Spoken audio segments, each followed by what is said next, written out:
الحمد لله والصلاة والسلام على رسول الله وعلى آله وصحبه ومن والاه، أما بعد. إخواني الكرام، مرحبا بكم في حلقة جديدة من برنامجكم الأسبوعي حديث الجمعة. وحديث اليوم عن هذه الأحداث التي حدثت في المغرب. معلومكم جميعا أن الشباب هرعوا إلى المناطق المحتلة في سبتة ومليليا رغبة في الدخول إلى الفردوس الإسباني وهروبا من الجحيم المغربي. السؤال الذي يطرح نفسه: ما الذي جعل هؤلاء الشباب وهم آلاف مؤلفة يغامرون ويلقون بأنفسهم إلى التهلكة ويموت منهم من يموت في سبيل الوصول إلى أرض محتلة هي جزء من بلادهم لكنها تحكم من قبل بلاد أخرى؟ ما السبب في هذا؟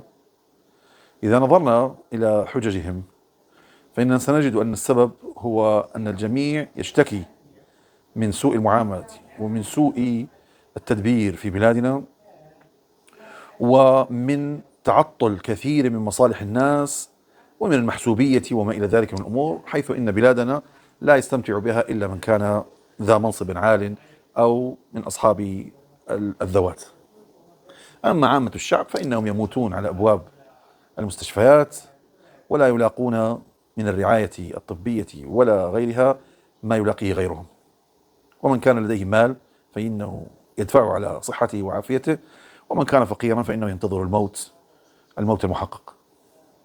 فإذا لماذا لا نغامر ونذهب إلى الضفة الأخرى وننعم بالنعيم الذي فيها؟ ما الذي أوصل أبناءنا إلى هذه النتائج الوخيمة؟ إن الذي أوصل أبناءنا إلى هذه النتائج الوخيمة سياسات فاشلة متتابعة منذ استقلال بلادنا إلى يومنا هذا.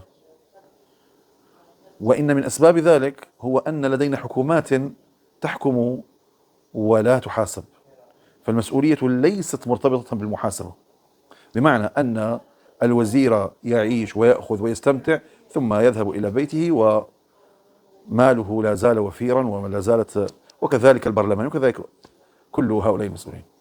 في البلاد المتحضرة لا، المسؤولية مقرونة بالمحاسبة والمحاسبة الشديدة، وبذلك فإن النتيجة هي جودة الإنتاج، والنتيجة هي أن الحكومات تحاول قدر الإمكان إرضاء الشعوب التي انتخبتها والتي ستحاسبها على تلك الانتخابات. والنتيجة أيضا هي أن تلك الشعوب شعوب حية تختار من ينفعها في مصالحها وترفض من تراه نفعيا لا فائدة منه. أما في بلادنا فعندنا شعارات كثيرة، شعارات ديمقراطية، شعارات حقوق الإنسان، شعارات محاسبة، لكن في الواقع شعارات أكثر منها وقائع على الأرض. كذلك من الأمور الخطيرة جدا التي نراها هي أن ما يدرس في المدارس هو تعليم يعلم الناس أن الناجح هو الذي يذهب إلى الضفة الأخرى ويبقى فيها. فإذا الناجح في بلادنا هو من يذهب إلى بلاد الأجانب وينجح ويبقى فيها ويستفيدون هم منه، وأما بلادنا فلا تستفيد منه. وكم من ناجح رجع إلى بلاده ليخدمها ليعمل فيها ليطورها فوجد الأبواب موصدة في وجهه، فلم يجد إلا أن يرجع إلى ما كان، إلى البلاد التي كان عليها. وخيرهم من يذهب إلى بلاد عربية أو إسلامية ويساعدها ويسخر لها علمه ومعرفته وما إلى ذلك. إذا المسألة هي مسألة معقدة مترابطة متشابكة، فعلى الجميع أن يتداعى لمعرفة الداء وحله. أما أن نبقى هكذا فإن هذا الداء سينفجر لا محالة.